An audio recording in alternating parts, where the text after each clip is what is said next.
s-au mutat în Herăstrău, doar pentru un weekend, timp în care frumoasa zeiță Tera și gardienii aflați la datorie le-au dat întâlnire celor mici într-o nouă campanie de conștientizare a importanței protejării mediului.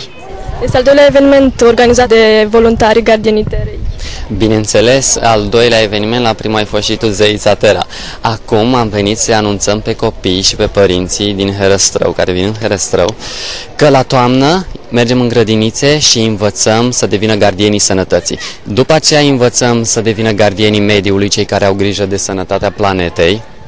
Iar din primăvară vrem să formăm cât mai mulți gardieni ai vieții, cei care protejează viața sub toate formele ei minunate. Mă simt foarte bine în acest rol și în primul rând mă simt bine pentru că eu sunt pasionată de acest subiect de ecologie și fiind zeița Tera înseamnă că sunt protectoarea pământului. La acțiunea gardienilor pământului au răspuns prezent o mulțime de copii însoțiți de părinți și bunici. Gardienii le-au explicat celor mari detaliile proiectului, iar pe cei mici i-au învățat cum să mănânce sănătos și ce trebuie să facă pentru a trăi într-o lume mai frumoasă. Uite, vezi, am o inimioară desenată. Eu am grijă ca toată lumea să fie fericită, să nu se certe, da?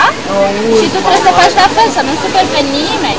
Ne-am tot axat așa foarte mult pe modul de viață sănătos. Am și adus astăzi de la mine, de la țară, prune și măr ecologic, nestropite, fără chimice și chiar îi servim pe acești copii care vin pe aici cu aceste fructe. Și ne pare bine că toată lumea se servește. Gardienii Terei nu se opresc aici cu acțiunile. Reprezentanții organizației spun că în curând vor demara o acțiune în grădinițe. Ei vor astfel să învețe pe copii să respecte și să îngrijească natura.